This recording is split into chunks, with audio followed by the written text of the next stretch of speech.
I'll also include an action step at the end so you can start practicing right away. My specialty is chunking down these big topics so they aren't overwhelming. That's the concept for the podcast, too. I'm now done with the material from my first book, 52 Simple Ways to Get Organized. You can buy my books on my website or on Amazon. You can also view the podcast show notes on my blog. I do this podcast to connect with people, and that means you. Let me know that you're listening. Shoot me an email at claire@cluttercoach.net. I would really love to hear from you. Okay, here we go. This is podcast 98, and it's about getting organized on your own, whether it's just you, a couple, or a family. If hiring an organizer isn't in your budget, what can you do? Well, I'm not going to dissuade anyone from working on their own. It certainly can be done. In fact, my aim in doing this podcast is to give you valuable tips and ideas that you can implement on your own. In this particular podcast, I will give you some guidelines. First, as you know, if you've taken my ecourse, is to have a vision. Podcast 57 was about that subject, so go back and listen if you haven't already. Creating a vision is like picking a spot on the map to go to. If you start walking or driving without a destination in mind, you'll end up in places you don't want to be. Or you'll waste time doubling back, or you'll just plain get lost. Your vision should include how things look and also how they feel, and how you feel. You want to have a positive sense of being invested in the project to keep you motivated. It's much easier to stay motivated when you have a positive vision pulling you forward. If you want to declutter because your spouse gave you an ultimatum, that's a negative motivation.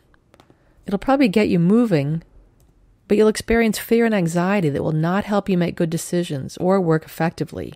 Once you have a vision, you can use it to set some goals. I believe in SMART goals. That's an acronym, and it stands for specific, measurable, attainable, relevant, and time-based. There is tons of information about SMART goals online, so I won't go into that any further. Using this formula, you'll be more likely to come up with goals that aren't too huge or vague or trivial. Once you've got a goal or goals, the next thing to do is to figure out what action you can take to move toward your goal. Now, this can be a tricky transition. I find that often people have trouble moving from the big goal and vision to what they can do right now. And identifying what you can do right now is another regular feature of my podcasts. I want to put you into action. So this happens partly because the goal can seem a bit overwhelming, even if it is a SMART goal. Partly it's because you have to translate a somewhat abstract goal into concrete action. And partly it's because you need to pick a place to start. I've talked about all these issues in previous podcasts. Here's a secret. Pretty much any action is good action. Anything that gets you into motion, that moves you from point A to at least point A.2, is a good action. You overcome the inertia of remaining in one place and get to the inertia of remaining in motion. Okay, so I want to talk about how to proceed if it's not just you doing the organizing. If you're going to work with your partner or family, that changes things a bit. The first rule is that you can't organize anyone else's stuff if they're older than, say, 6. Family members have to have a say in what happens to their stuff, at the very least, and ideally be on board for the project in a positive way. The second rule is to be flexible. This is kind of a basic relationship rule. You can try the my way or the highway method, but it works so much better to compromise and come to solutions that everyone can agree on. A good way to get buy-in from family members who aren't as enthusiastic as you are about getting organized is to choose methods that are easy and simple as possible. I recently worked with a client whose husband threw his dirty underwear behind the bathroom door every night.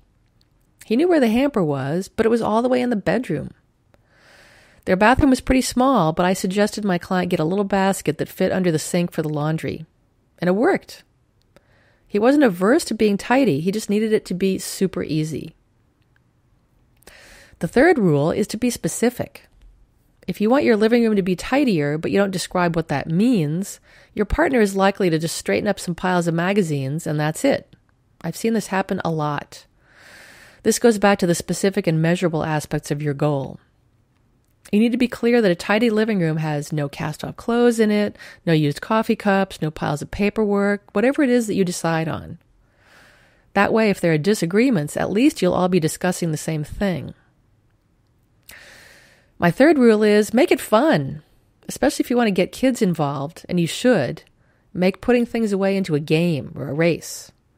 Put on some upbeat music. Plan a reward for everyone. It works well to have various family members do their chores at the same time, even if they aren't working together. That way you can hold the space for each other. It's a lot more motivating to do a chore when you know everyone else is doing their chore too. So, what can you do right now? If it's just you, clarify and sharpen your vision and see what goals emerge from that. If there are others involved, start enrolling them in your vision and goals so they can participate. Hey, thanks for listening. I'm Claire Tompkins, the Clutter Coach. If you like the show, I'd love it if you'd leave a rating and review in iTunes. You can subscribe, too, so the podcast will be ready and waiting for you to listen to. You'll find the show notes on my blog at www.cluttercoach.net, and you can check out my store to find books I've written and a whole bunch of other stuff. If you're a fan of the show, you can become a patron on patreon.com for as little as $1 a month. You can find my page by going to the Patreon website, that's Patreon, and searching on Clutter Coach. I'll still post the podcast free of charge, but I've got some cool rewards for folks who want to help me make the show even better. Come back next week for a new podcast.